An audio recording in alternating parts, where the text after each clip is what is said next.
আপনি স্ক্রিনে যে পাথর দুটো দেখতে পাচ্ছেন এগুলো কোনো সাধারণ পাথর নয়।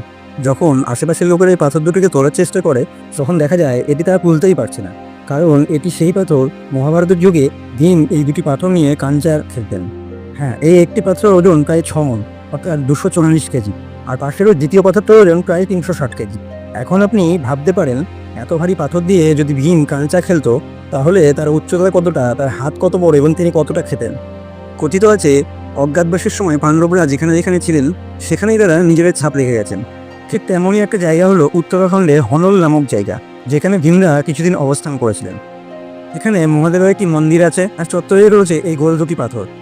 এই পাথরগুলিকে প্রথম দেখায় বিশেষ কিছু না মনে হলেও এগুলোর ওজন আর আকার একে অপরের সঙ্গে কিন্তু মেলে না। যখন বিজ্ঞানীরা এই পাথরগুলোর উপর কিছু পরীক্ষা চালান তখন তারা আবিষ্কার করেন যে এই গোল পাথরগুলো আধুনিক যুগের নয়, বরং লক্ষ লক্ষ বছর পুরনো, অর্থাৎ এগুলো সম্ভবত দাপর যুগের।